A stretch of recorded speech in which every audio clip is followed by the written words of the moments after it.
Sometimes you can have it all. A lifetime Floridian, planted 5 generations deep, farming citrus for heaven's sake.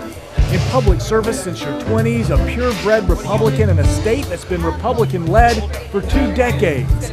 Even the name recognition. Your name is on every gas pump in the state of Florida. Fate would seem to be tilling a trail all the way to the governor's mansion for our open tab guest today, but sometimes, even if you've got it all planted perfectly, a different farmer comes along and throws a hoe in the whole thing.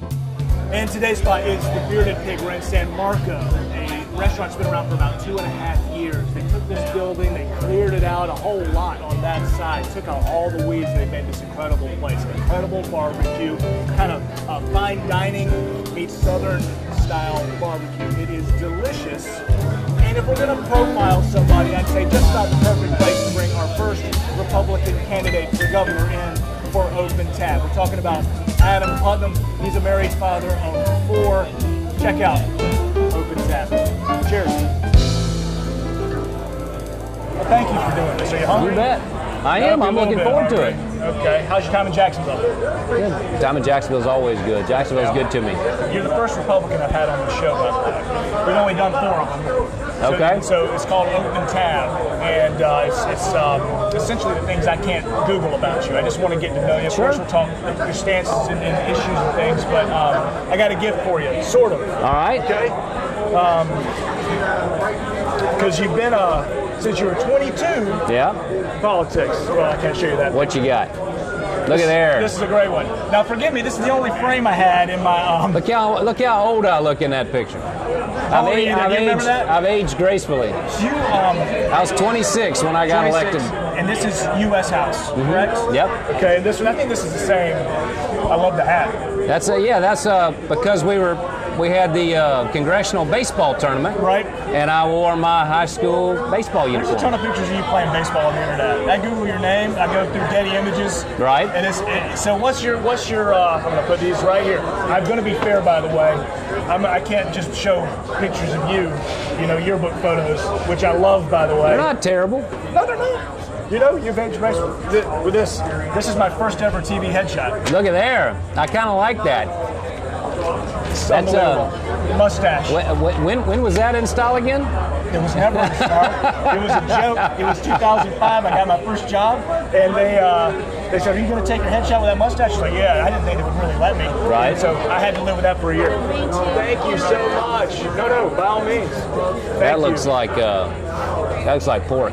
Thank you. That's yours. That must be yours with the beans, right? Must be, yeah. All right. If you were to talk to 26-year-old, 22-year-old Adam Putnam, right? Guy running for state, and even the state house level of things, which is amazing. I mean, at 22, I can't tell you what I was doing, frankly. You've grown a mustache, apparently. You should see my beard about 6 months ago. It was awesome. It was my Irma beard. I just refused to let it go. What would you tell that young man? Any advice? Yeah, there's lots of advice, mostly about, family and raising children and making sure that you spend plenty of time with them and not get swept up in what you think is important with your career or your profession, and make sure that you get to all the t-ball games and soccer games and everything else. I think anybody in any job, not just in politics, whether they're in journalism or business or law, or doesn't matter. I think all of us, we as young adults, we have people tell us you need to remember how fast life goes by. You need to pay attention. You need to savor the moment. Sure. And I think by and large, almost none of us listen. No. We all fall for the same scam, thinking that there's always the urgent is always crowding out the important. Are you so in the spirit of enjoying the time and making the most of every day? Are you enjoying the campaign? I love the campaign. Do you? Now, in the spirit of the advice to the 26-year-old, it takes a lot of time from the family. Sure. But in the summer, the family can join me some on the campaign. But campaigns are joyful. I mean, to be able to be around people, random folks I've never met before, who I just introduced myself to, who are working for the railroad, and Right. you get a glimpse into what's going on in downtown Jacksonville, try a new spot, and then you go to Florida's such a diverse state. So in the last 24 hours, I've been in Fort Myers and in Jacksonville, two very different parts of the state, Southwest Florida, Northeast Florida, big cities, small towns. If you don't love campaigning, then probably because you don't like people. And if you don't like people, you're in the wrong line of work. Sure. Or you call your opponent, Ron DeSantis, not a true conservative. I've seen those words, not a true conservative. In your take, what is a conservative? What is a true conservative leader? Well, I think a conservative is someone who believes in free enterprise and wants to create a business climate for small businesses to thrive. Sure. A conservative is sitting around family and putting families first and allowing there to be a role for faith in our lives. I believe that conservatives believe that we ought to have small government, less taxes. Sure. Those are all, I think, long-standing tenets of conservatism. Florida has long been a conservative state. For 20 years we've had a conservative governor, a Republican governor, and as a result of that, 1,000 new people a day are moving here. Our crime's at a 47-year low. We're famous in America for our low taxes, and we're the envy of the nation in terms of job creation. You are a Florida man, because you're not sweating, and I'm sweating. Now, can I do a sweat check real quick? 5 generations working in a field, I suppose, will keep you from... Oh, we're in the shade, man. This is a dream. We got a fan. Man, that must be getting soft. Varsity ball player? I was not a very good baseball player. No, but you love it, obviously. I loved it, but I wasn't. Nobody was beating down my door to offer me a scholarship. You should have the most recognizable name. Are you gonna eat those fries? Or you gonna let them get cold? By all means. I need my nourishment for all these hard questions. Your name is on every gas pump in the state of Florida. And does it get weird to you? You're pumping gas, and there's Adam Putnam right there by, it's a little weird. $2.76 a gallon. Yeah, it's a little bit weird. Now, when gas prices go up, we'd slap somebody else's name on there. When gas prices stay low, I keep mine on. That's exactly right. We keep a roll of his stickers out for when gas spikes. I remember that. And just when I was traveling the environment, Travel was probably the baddest man, in the movies.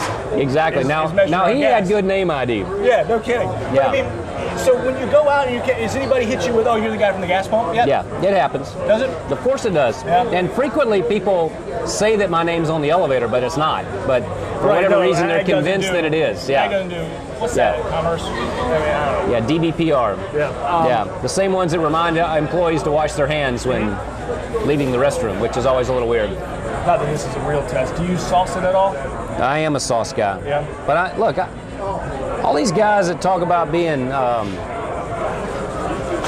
barbecue snobs, they refuse to eat sauce, they refuse mustard, they refuse sweet, whatever. Man, I like it all. That's the fun. Life's too short to be a barbecue snob. Amen.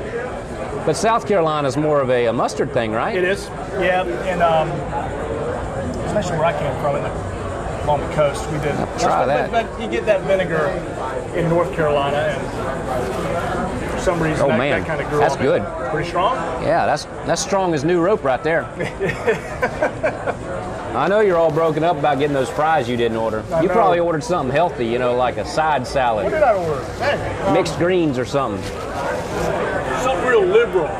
That's right, arugula. Arugula. Do you grow arugula in Florida? Do we grow arugula here? Can you grow arugula? We grow a lot of watercress. Okay. I don't know if arugula was a Florida thing. I want to ask you about the environment. But I want to do that with the wonderful platform of Facebook. So I put questions out for you, if you don't mind, and ask the viewer. And I filtered them so they're not all R-rated. You get some PG-13 in here. But I do want to ask you. It's amazing what people come up with to ask behind the privacy of a keyboard, isn't it? Well, you know what? I've got names, and and if they're willing to put their name out there, I'm willing to read it. All right, lay it on me. So Jackie and Courtney, who, by the way, frequent my Facebook page, and God love you, ladies, basically have the same question. It's about algae and it's about Lake Okeechobee. Yep. Jackie says, I'd like to hear what he has to say about the algae crisis in South Florida. Courtney kind of goes more specific, asking, how do you plan on addressing the environmental crisis? So, plan is specifically Lake Okeechobee and the Everglades. She goes on to say it's threatening multi-million-dollar tourism, fishing, boating. Do you hold the sugar industry responsible? And if elected, do you support an option to buy back a portion of the sugar land in the Clewiston sort of area? What do you think? So, big picture, water's our golden goose. Yep. We got to take care of it. I mean, from my first race in office where you had that embarrassing photo, I focused on water policy, water quantity, because we face a shortfall in Florida of about 1 billion gallons a day by 2030. So water quantity matters, and water quality matters for obvious reasons. People come here for our beaches. It's the reason why 1,000 people a day move here. It's the reason why tourism's our #1 industry. It's the reason why we have a $100 billion agriculture industry. So we got to take care of water. We got to protect the golden goose. Sure. There's more to Florida's water issues than just South Florida. Right. The St. Johns River, key to the economy and vibrancy and beauty of Jacksonville, the river city. Yeah. Apalachicola Bay in the Panhandle is in a total ecological collapse. 43 first magnitude springs in our Swanee Valley were the original tourism attractions. So I've always advocated, and in fact we actually a couple years ago passed a comprehensive statewide water policy to deal with quality and quantity. What's going on in Lake Okeechobee right now is horrendous, and it's kind of this perfect storm. The last time we saw a red tide outbreak this bad was right after the hurricanes of 2004 and 2005. I believe that there's a connection there. Sure. So what you had was Hurricane Irma, churned up Lake Okeechobee, released a lot of the nutrients from the bottom that had settled out and were in the muck. It released those back into the water column.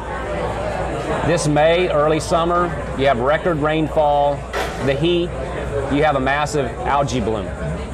So that's the natural disaster.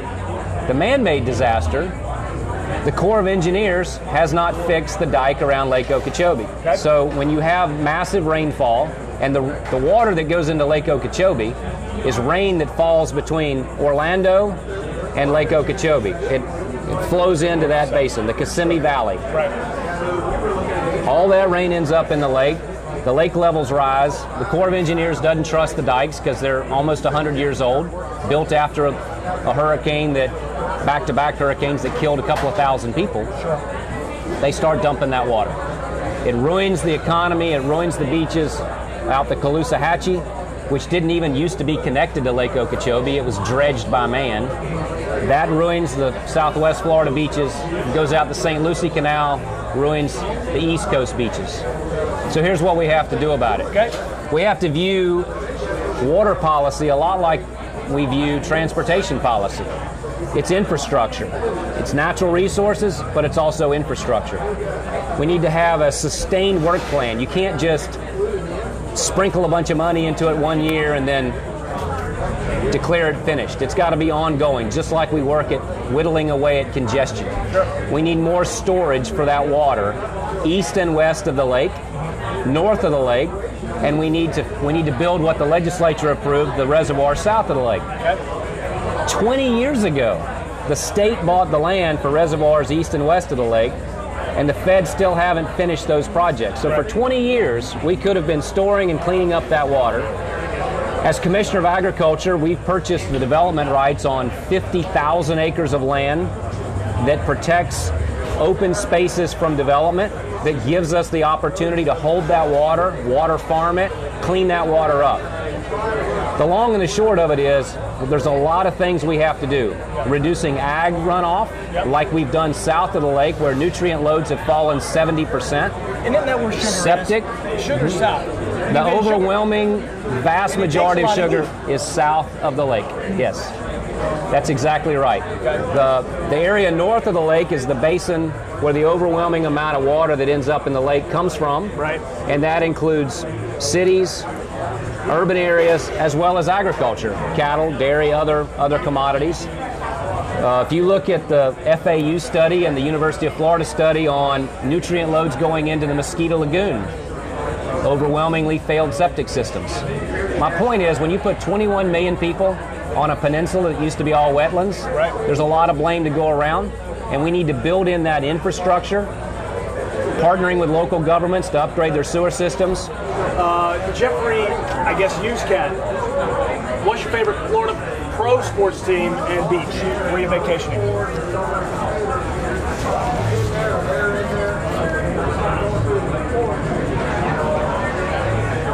Call me mid-mouthful. I love doing that on this show. I've done it a few times. So, I'm a Gator. I'm a Saturday afternoon sports fan. Okay. I don't watch a lot on Sunday. Really? Saturday, man, I'll be all over the SEC network. Okay. Even, but the pros just don't do it for me. Really? I'm glad they're in Florida. It's exciting that we host Super Bowls and all that sort of stuff. But I think watching the collegiate athletics is a lot more fun than watching the pros. Okay. I grew up as a little kid watching the Dolphins, with the Marx brothers and Super Duper and Dan Marino and Coach Shula. I was in the backyard of Tampa Bay and was excited when they went to the Super Bowl, and it's fun watching the Jags get better. But I'm just not a huge pro guy. Not a Sunday guy. Not a Sunday guy. Where are you vacationing? That's part two. My favorite place to fish and relax in Florida is really sort of at ground zero for the water wars that are going on this summer, Southwest Florida. Right. Pine Island Sound, Bull Bay, the places that are the best snook fishing spots in the state, the best tarpon fishing in the world, the best red fishing. That's where I love to go. That's why it's personal for me to fix these problems. I'm not going to catch you mid-bite on this, I promise, but I've asked every Democratic candidate kind of the opposite side of this question. I'll ask you, because I know you support President Trump, and I know you're a fan of his and policy, etc. I asked the Democrats to tell me one thing that they like about the president. I'd like you to tell me one thing that you do not like about President Donald Trump. Well, I guess the biggest thing I probably dislike would be his decision to put his thumb on the scale of this race. I think his agenda has been good for business. It's made our economy stronger. It's unleashed new investments that had been sitting on the sidelines. I like the fact that we're paying less in taxes this year, but I guess my biggest disagreement would be his decision to meddle in Florida's governor's race. Can you let me inside the curtain a little bit in the world of politics, the little I know about it? How does getting an endorsement work? I mean, did you write him a letter? Did you say, hey, please? I mean, do you do Well, you'll have to ask Ron that. I don't know. You don't like campaign? There's no phone call? No, my guess is that there were a lot of phone calls that transpired and to earn his endorsement for my opponent. But you've got a lot of endorsements around the state of Florida. I mean, Oh, yeah. So many. Yeah.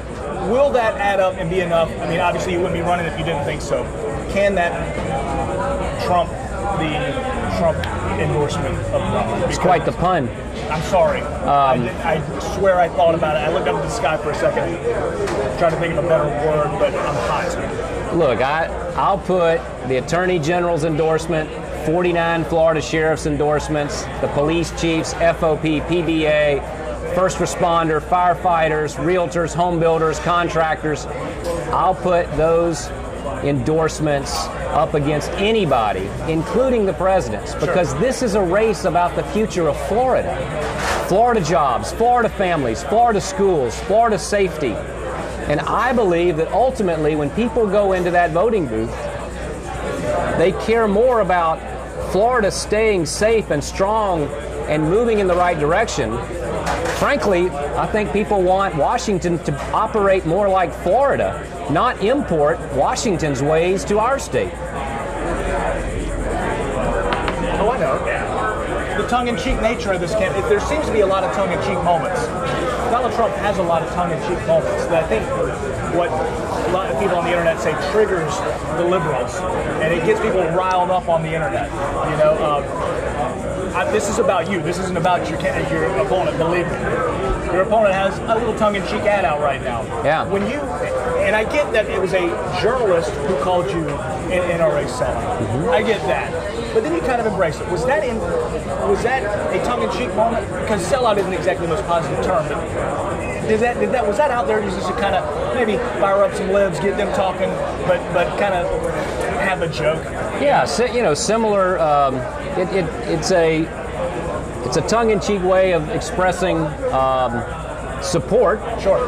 For our Constitution and our Second Amendment. I feel like so many people didn't see it that way. You know what I mean? You get that fiery stuff, that fiery rhetoric. Yeah. It's easy to reply on Twitter to something like that. What do you say to that? I say that that people who don't like guns really hate the fact that someone supports guns and believes that that we ought to embrace our Second Amendment rights and support youth hunting programs and educate people about safe, responsible use of firearms, and it's okay to hunt, and it's okay to shoot, and it's okay to collect, and that doesn't make you a serial killer. And that's what the left is trying to paint this as, and that's just not the case. I was shooting before I was driving. I was in the woods with my brothers, with my father. I take my children to the woods, and they shoot, and they know how to handle a firearm responsibly and safely. And that has nothing to do with the terrorist who shot up the Pulse nightclub, and nothing to do with the mentally ill individual who shot up Marjorie Stoneman Douglas High School. My son's going into kindergarten, and he's got to watch this year a video on how to deal with a school shooter. Yeah. Which whatever, with guns, I just, that blows my mind. Yeah. To me, the innocence a little bit. And even though I'm in the news, I would prefer if he didn't watch when we had things like that on the news. You know what I mean? Just he's 5. Yeah. Of all Pete. And there are certain laws that were put into place as a reaction to what happened at Douglas. The Marjorie Stoneman Douglas Act. Did it go too far, in your opinion? Because you've got now a 21 age, you've got no bump stops, Baker Act restrictions, mental health evaluations, background checks, 3-day cool-off through your 5-day now. 5-day now. Yeah. What's your thought? I thought that the governor and the legislature really listened a lot to law enforcement on the mental health pieces. I think that that's important, and our work there is not finished. There's more to be done. There are too many silos where local law enforcement doesn't know what the school knows about a kid that was expelled for a weapons violation, and children and families don't know what the school knows. And this kid was a walking red flag. 3 dozen visits to his home, Department of Children visits to his home, 2 calls to the FBI hotline, an expulsion. So, our work in terms of securing our schools and funding school safety is not done. I do have a problem with telling a 19 or a 20-year-old that you're old enough to fight and die in Iraq and Afghanistan in defense of our Constitution, but you're not old enough to go down the street to a local gun shop if you want to buy a shotgun for a dove shoot. I don't think, it would not have had any impact on the shootings, and I think that it's undermining law-abiding citizens' rights without any measurable improvement in safety in return. Sure. It's a big job running the 3rd largest state, and you need to know Florida issues. And they're not always glamorous. They're not always issues that land you, in a primetime slot on Hannity.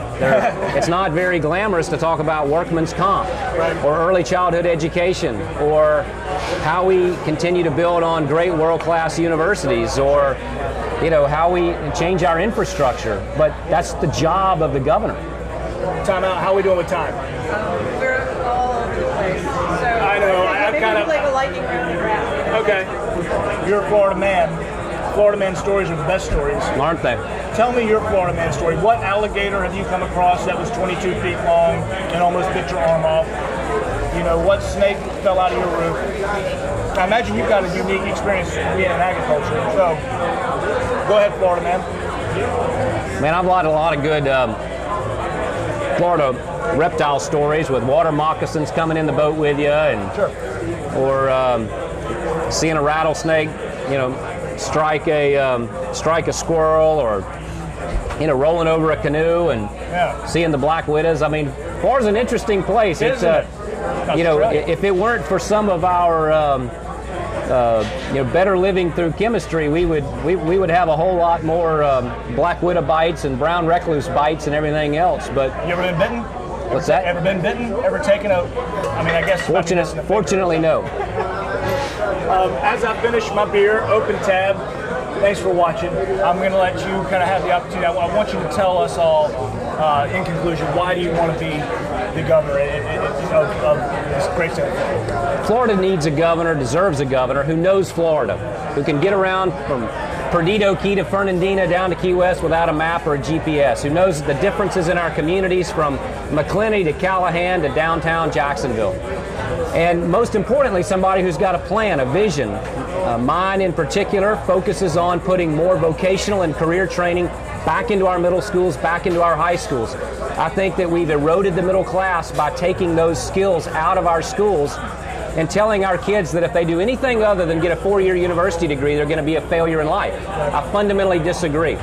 So I'm going to put Florida first. I know Florida best, and I'm asking for their vote. Where did my guy go? Did we take away the frames? I wanted to say goodbye to a young Adam Putnam before we go. Oh, thank you so much. Absolutely wonderful. And thank goodness for contact lenses now.